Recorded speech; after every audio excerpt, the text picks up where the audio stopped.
우리는 교회 공동체를 구성하는 각 지체로서 서로 연결되고 또 결합되어 살아갑니다. 저는 이것을 신비라고 생각합니다. 왜냐하면 어떤 이론이나 상식으로는 서로 지체가 연합되고 결합되어 이룬 이 교회 공동체를 이해할 수 없기 때문입니다. 여러분, 목장을 한번 생각해 보십시오. 목장 가족들 중에 목자와 목녀가 부부인 경우를 제외하고는 대부분이 아무런 관계가 없는 남남이었을 것입니다. 그러니까 길에서나 시장에서 만나면 그냥 무심코 지나치기 쉬운 그냥 많은 사람들 중에 한 사람이 여러분 목장의 목원들입니다. 그런데 이제 목자와 목녀가 또 목원들이 목장에서 만나서 한 가족이 되었습니다. 사람들은 피는 물보다 진하다는 그 혈연 관계를 중요시 여기지만 목장 안에서는 이 혈연 관계보다 더 끈끈한 관계가 있습니다. 그것이 영적 관계입니다. 목장 재편성을 통해서 목장이 더 새로워지고 목장이 더 사랑하게 된 것 같습니다. 여러분도 목장을 볼 때마다 그렇게 생각하십니까? 제가 보니까 그렇더라고요. 여러분 목장 그 이야기 주보 3면에 보시면 이제 주중에 모임 목장 모임 보고가 나오는데 제가 보니까 99% 이상이 모이시는 것 같아요. 그만큼 목장 안에 더 교제하기를 원하고 더 사랑하기를 원하는 것 같습니다. 이스라엘 백성은 하나님의 은혜로 출애굽을 하여 구원을 받았습니다. 하나님께서 시내산에서 모세를 통해 율법을 수여하십니다. 이스라엘 백성은 이방 나라의 여러 백성과 같지 않고 이 율법을 통하여 언약 공동체가 됩니다. 이스라엘 백성은 언약 공동체를 이루는 각 지체로서 이제 하나님께서 기뻐하시는 공동체를 만들어 가야 할, 세워 가야 할 책임과 의무가 있습니다. 언약 공동체는 하나님을 믿지 아니하는 세상의 여러 공동체와는 본질적으로 다른 공동체입니다. 오늘 본문에서 하나님께서는 이 언약 공동체 이스라엘 백성에게 하지 말라라는 명령을 하십니다. 1절부터 9절까지의 각 절의 마지막을 잘 살펴보시면 어떤 말로 끝맺음을 하고 있는가를 여러분 알 수 있습니다. 말며, 말라, 말지니라.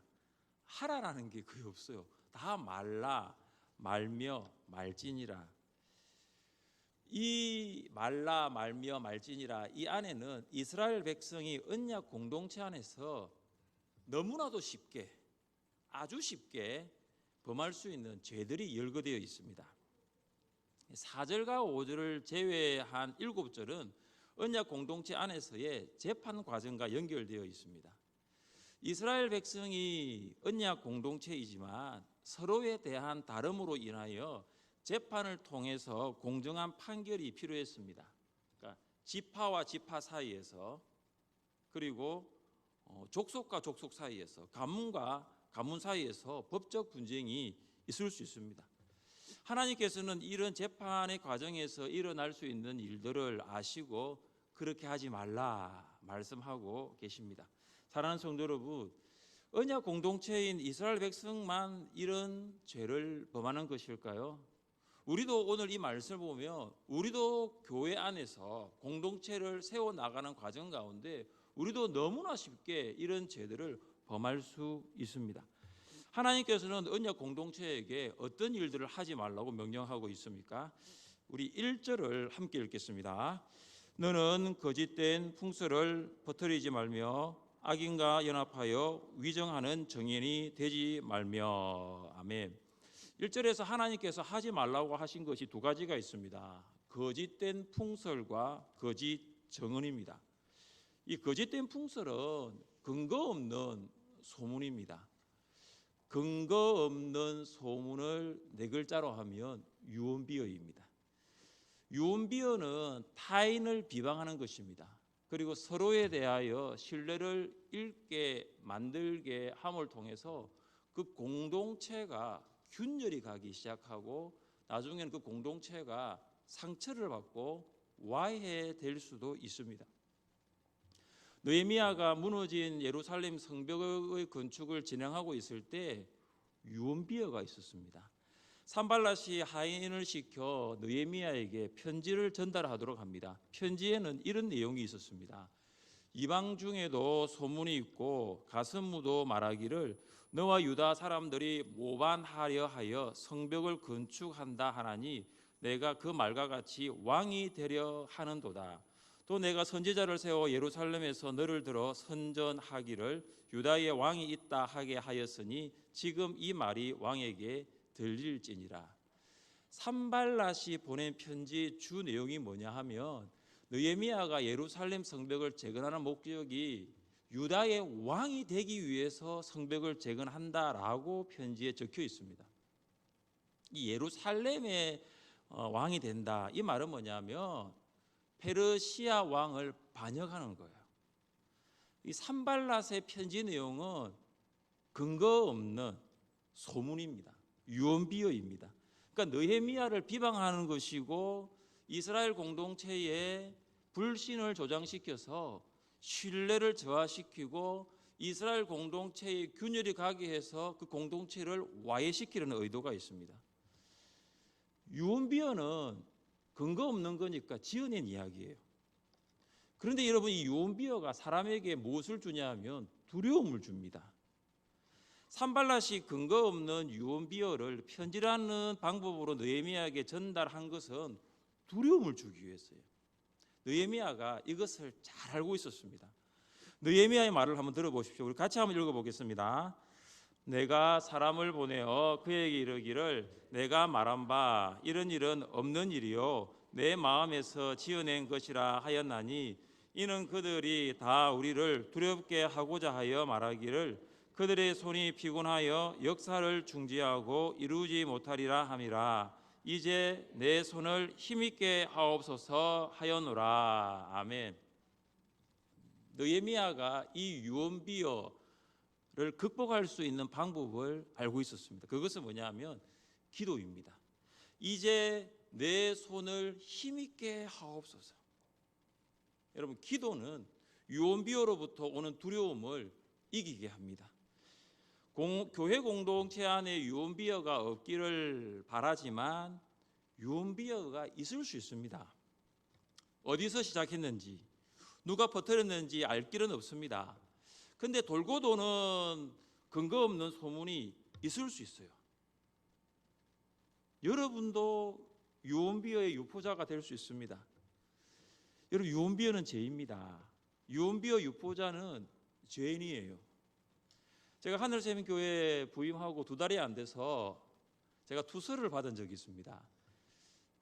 보내는 사람의 이름이 편지 안의 내용과 상이했습니다. 굉장히 그때 고민을 많이 했어요. 지금 제가 편하게 말씀을 드리지만 굉장히 고민을 많이 했습니다. 이걸 어떻게 할까? 근데 제가 그때 한 것은 뭐냐면 덮었습니다. 덮고 기도했어요. 누가 보낸지는 모르겠지만 그 내용이 좋은 내용은 아니었습니다. 교회에 대해서 굉장히 불신을 조장하고 또 지도자를 흔들려고 하는 그런 내용이 그 편지 내용이었습니다. 그래서 제가 그걸 오픈을 안 했습니다. 다 덮어버렸어요. 그리고 기도했습니다. 교회 공동체가 아름답게 세워 나가려고 할 때 거짓이 진리를 압도할 수가 있어요. 그러나 지금의 하늘샘교회를 제가 돌아보면 이런 유언비어는 거의 없는 것 같아요. 제 귀에는 안 들리다 보니까요. 아직도 저한테 그런 편지를 보내주는 분은 없거든요. 저는 생각했습니다.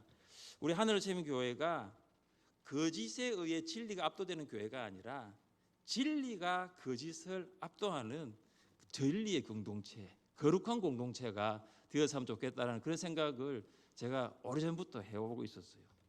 그래서 우리 모두가 미혹을 받을 수 있습니다. 근거 없는 소문을 퍼뜨릴 수 있어요. 여러분, 그것은 옳지 않은 것입니다. 그래서 하나님 앞에서 우리 교회가 진리의 공동체가 될 수 있기를 위하여 여러분이 힘쓰고 애써주시기를 바랍니다.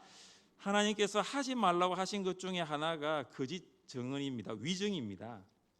왜 사람은 위정을 할까요? 위정을 하는 사람은 그것이 거짓이라는 것을 모르고 있을까요? 모르지 않을 것입니다. 거짓이라는 것을 알고 있습니다. 그런데 왜 위정을 하죠? 악인과 연합되어 있기 때문입니다. 악인과 한편이 되어 있기 때문입니다. 악의가 한편이 되어 있기 때문에 거짓을 거짓이라고 말할 수 없는 거예요. 그래서 위정하는 사람은 결국 악인이 되는 것입니다.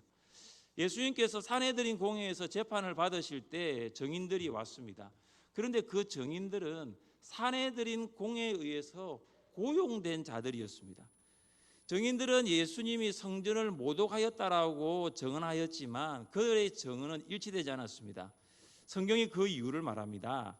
대제사장들과 온 공회가 예수를 죽이려고 그를 칠 거짓 증거를 찾음에 거짓 증인이 많이 왔으나 얻지 못하더니, 그러니까 보시면 이 증인들이 거짓 증인이었다는 것을 볼 수 있고 그들의 증거는 위증이었습니다.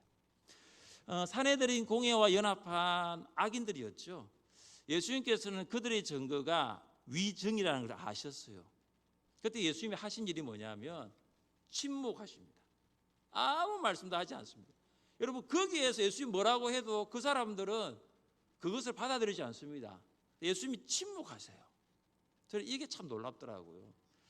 여러분, 악인과 연합하지 마십시오. 악인과 한편이 되지 마십시오. 그러면 우리도 악인이 될 수 있어요. 성경은 이렇게 말합니다.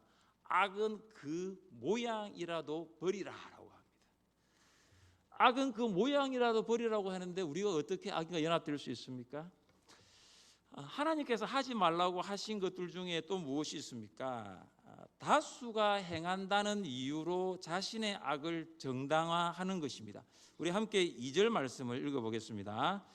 다수를 따라 악을 행하지 말며 송사의 다수를 따라 부당한 증언을 하지 말며, 다수를 따라해서 이 따라는 뒤에 쫓아서라는 의미가 있습니다. 그러니까 다수의 뒤를 따라가는 거예요. 다수의 뒤를 쫓아가는 거죠. 이걸 네 글자로 군중심리라 부릅니다. 다수의 결정이 옳을 때도 있습니다. 그러면 다수의 뒤를 따라가는 것은 옳은 일이 됩니다. 그러나 다수의 결정이 옳지 않을 때가 있습니다. 하나님께서는 이스라엘 백성에게 다수의 결정이 옳지 않을 때는 쫓아가지 말라고 명령하십니다. 왜냐하면 다수의 결정이 악이기 때문입니다. 하나님의 백성이 어떻게 다수의 결정을 쫓아 악을 행할 수 있습니까? 우리는 코로나 가운데 다수의 결정이 반드시 선이 아닐 수 있다는 것을 경험하고 있습니다. 2년 동안 지속된 비대면 예배를 통해서 문을 닫은 교회의 수가 10,000개가 되었다라는 통계가 있습니다. 여러분, 우리나라 교회가 한 6에서 7만 개 정도로 통계가 잡혀 있는데 6, 7개 교회 중에 한 교회가 문을 닫았어요. 2년 동안 비대면 예배 때문에 그래요. 교회가 문을 닫은 정도가 아니라 여러분, 비대면 예배를 통하여 교회 학교가 흔들리고 사라지고 다음 세대가 떠나버렸어요. 사랑하는 성도 여러분, 우리의 선택은 다수에 달려있는 것이 아니라 어디에 달려 있어야 할까요? 우리의 선택은 성경에 달려 있어야 합니다. 모든 성경은 하나님의 감동으로 된 것으로 교훈이라는 유익을 제공합니다. 여러분, 교훈이 무엇이라고 여러분 들으셨습니까? 교훈이 무엇이죠? 선과 악에 대한 가르침이죠. 선과 악에 대한 가르침. 성경은 선과 악을 분명하게 말하고 있습니다. 선과 악을 정확하게 구분하고 있습니다. 그래서 성경을 사랑하는 그리스도인은 다수의 결정이 아니라 성경의 결정에 따라 사는 사람입니다. 그리스도인은 넓은 문이 아니라 좁은 문으로 들어가는 사람입니다. 우리 같이 한번 말씀을 읽어보겠습니다. 좁은 문으로 들어가라. 멸망으로 인도하는 문은 크고 그 길이 넓어 거리로 들어가는 자가 많고 생명으로 인도하는 문은 좁고 길이 협착하여 찾는 자가 적음이라. 아멘. 사랑하는 성도 여러분, 좁은 문으로 들어가십시오. 좁은 문으로 연결된 길도 좁은 길입니다. 그러나 그 좁은 길이 생명의 길입니다. 여러분, 넓은 문으로 들어가지 마십시오. 넓은 문으로 연결된 길은 넓은 길입니다. 그러나 그 길은 넓지만 그 길은 생명의 길이 아니라 멸망의 길입니다. 코로나19 팬데믹이 언제 종식될지 모르지만 우리 하늘샘교회 성도님들은 끝까지 좁은 문으로 들어가 좁은 길로 걸어갈 수 있기를 주님의 이름으로 축복합니다. 하나님께서는 언약 공동체 안에 가난한 자의 송사에 대하여 두 가지 측면에서 명령합니다. 우리 3절 말씀과 6절 말씀 함께 읽겠습니다. 3절과 6절입니다. 가난한 자의 송사라고 해서 편벽되이 두둔하지 말지니라. 너는 가난한 자의 송사라고 정의를 굳게 하지 말며. 이 가난한 자의 송사에는 두 가지가 공존하는데 사랑과 공의입니다. 아무것도 가진 것이 없는 가난한 자를 보면서 생기는 마음이 있습니다. 그 생기는 마음을 동정심이라 부릅니다. 여러분, 동정심이 생기면 무조건 가난한 자의 편을 들 수 있습니다. 왜 가난한 자의 편을 듭니까? 아무것도 없고 가진 것이 전혀 없는 가난한 사람이기 때문입니다. 그래서 그냥 그 사람 편을 드는 거죠. 그러나 하나님께서는 정의를 굳게 하지 말라고 하십니다. 가난한 사람을 사랑한다면 공의롭게 재판해야 합니다. 만약 가난한 사람이 죄를 범하였지만 가난한 자를 편들기만 한다면 그 사람은 언약 공동체 안에서 사랑과 공의가 균형 잡힌 신앙인으로 성장하기가 어려울 것입니다. 죄를 범하면 나는 가난하기 때문에, 죄를 범하면 나는 아무것도 가진 것이 없기 때문에 그렇게 했다라고 말할 수 있지 않겠습니까? 가난한 사람에 대한 지나친 동정심 때문에 공의를 잃지 말아야 합니다. 동정심은 사랑이 아닐 수 있습니다. 가난한 사람에 대한 지나친 동정심 때문에 공의를 잃지 말아야 합니다. 그래서 동정과 사랑은 다를 수 있습니다. 그 사람을 진정으로 사랑한다면 동정이 아니라 사랑 안에서 공의로운 판결을 내릴 수 있어야 합니다. 또한 가난한 사람에 대한 재판이라고 해서 불리한 판결을 내려서도 안 됩니다. 그러니까 힘이 없는 사람이라고 해서 부당하게 대우해서도 안 된다는 것입니다. 우리나라 사람의 특징 중에 한 가지가 정에 약하다라는 것입니다. 정에 이끌려서 감정적인 판단을 하여서 오류를 범할 때가 있습니다. 경조사와 같은 때입니다. 이 결혼과 장례를 강구하고 집례를 하는 가운데 이런 일들이 다수 발생합니다. 이 교회가 메뉴를 세우고 이 경조사를 하고 있지만 강론으로 들어가면은 그 메뉴를 적용하기가 어려울 때가 많습니다. 그럼에도 불구하고 교회가 세운 메뉴 가운데 우리 성도들이 잘 지켜오고 있다는 것은 사실입니다. 정에 이끌려서 한 번쯤은 양보할 수 있겠지만 그렇게 되면 공동체가 신뢰를 잃게 됩니다. 공동체가 건강하게 자랄 수 없는 것입니다. 재판 과정에서 재판관이 범하기 쉬운 죄가 또 무엇입니까? 뇌물을 받는 것입니다. 우리 8절 말씀을 함께 읽겠습니다. 너는 뇌물을 받지 말라. 뇌물은 밝은 자의 눈을 어둡게 하고 어려운 자의 말을 굳게 하느니라. 아멘.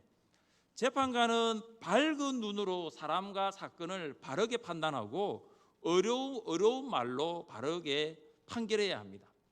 그러나 뇌물은 사람과 사건을 바르게 판단해야 할 재판관의 눈을 어둡게 만들고 바르게 판결해야 할 재판관의 말을 왜곡시켜 버립니다. 사랑하는 성도 여러분, 이 출애굽기 23장 이 8절의 말씀이 이 이스라엘 언약 공동체 안에서 잘 지켜졌을까요? 잘 지켜지지 않았습니다. 한 예로 사무엘의 아들들이 어떻게 했을까요? 같이 한 말씀을 읽어보겠습니다. 사무엘이 늙음에 그의 아들들을 이스라엘 사사로 삼으니 장자의 이름은 요엘이요 차자의 이름은 아비야라. 그들이 브엘세바에서 사사가 되니라. 그의 아들들이 자기 아버지의 행위를 따르지 아니하고 이익을 따라 뇌물을 받고 판결을 굳게 하니라. 사무엘의 아들이 둘이 있었는데 이름이 요엘과 아비야입니다. 요엘의 뜻은 여호와는 하나님이시다. 아비야의 뜻은 나의 아버지는 여호와이시다. 참 이 두 아들의 이름의 뜻이 참 좋아요. 아버지 사무엘의 신앙이 이 두 아들의 이름에 담겨 있다고 볼 수 있습니다. 그런데 요엘과 이 아비야가 어떻게 합니까? 아버지의 행위를 따르지 아니하고 이익을 따라 뇌물을 받고 판결을 굳게 합니다. 제가 이 부분을 읽으면서 여러분, 사무엘 대단한 사람 아닙니까?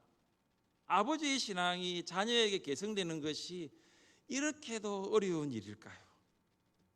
부모 세대의 믿음이 자녀까지 전수되는 것, 이게 3대 4대도 아니고 이제 사무엘 때에서 이제 자녀 때까지인데 이것이 이렇게 어렵습니까?